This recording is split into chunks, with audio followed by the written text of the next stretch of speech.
Hello, my name is Stuart McDonald. It is January 20th of 2020, and this is my Unit 2 Case Connections video. For this Unit 2 Case Connections video, I chose cases 3 and 4, and I wanted to start with case 3 first. Case 3 states that a 5-year-old boy is brought to the pediatrician's office for an annual visit. The mother reports he has been a sickly infant and often appears drowsy. She also concerns over her son's persistent thirst and frequent urination. Blood samples are taken for insulin measurements at time 0 and 1 hour after a glucose loading test. The results of this test are illustrated in the table below. What is the information you are likely to suggest about underlying biochemical basis of the patient's symptoms? What would you predict the patient's fasted blood glucose levels are going to be given his current condition? And that's above normal, within the normal range, below the normal range. And the last part of the questions is list 2 regulatory enzymes that are likely to be active in this individual's current condition. To answer the first part of this question, I would say the symptoms the patient is exhibiting implies that he is suffering from insulin-dependent diabetes or type 1 diabetes.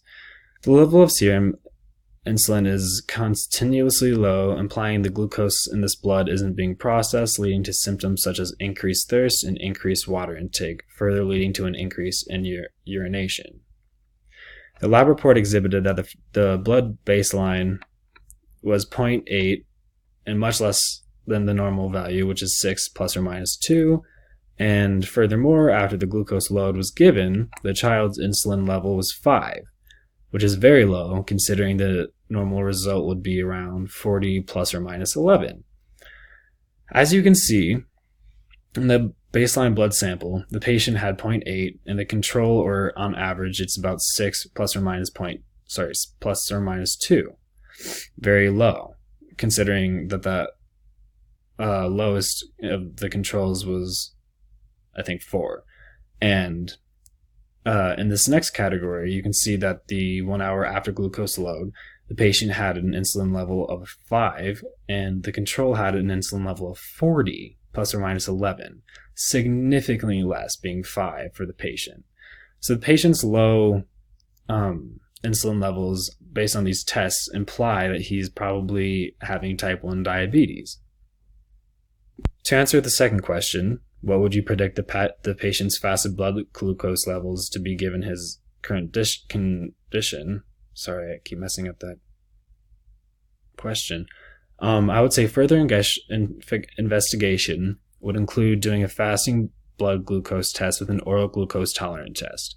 We would expect to see that the child's glucose level would be above normal values. This would be due to the fact that the cells are incapable of attaining glucose stored in the blood, meaning the glucose is resting inactive in the bloodstream.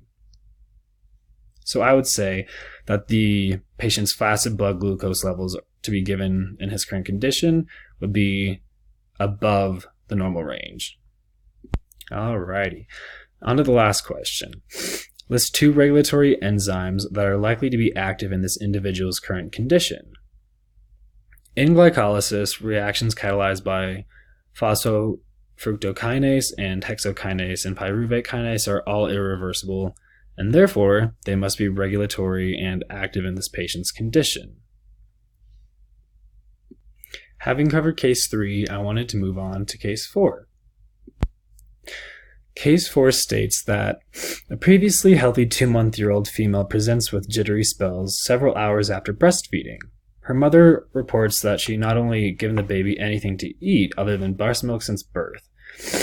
The baby has only recently been sleeping for more than 2 hours between breastfeedings, and that was when the mother reports these symptoms started. Laboratory results are consistent with hypoglycemia, low blood glucose, but are also otherwise unremarkable. Epinephrine is administered, and there is no increase in blood glucose, but there is an increase in blood lactate. Hint, think of what pathways would be activated by this hormone. Physical exam physical exam reveals a liver edge 4 centimeters below the right costal margin. Percussion of the right chest and abdomen confirms hepatomyalgia. Enlarged liver. I am so sorry. Blood glucose levels increased after breastfeeding, but she cannot maintain blood glucose levels within a normal range during fasting. Based on the information above, which of the following is most likely the diagnosis of this patient? Hereditary fructose intolerance, galactosemia, glycogen storage disease, or glucose 6-phosphate dehydrogenase deficiency. So my thought process behind case 4 was to take more of an approach of a process of elimination. I wanted to research the 4 deficiencies or diseases in the answers on the question, and I wanted to kind of chart those symptoms out and then compare them to the symptoms that the patient had. To answer question 4, I do believe that the baby is suffering from glycogen storage disease, the inability to use glycogen. I actually charted out these symptoms of all the diseases and deficiencies, and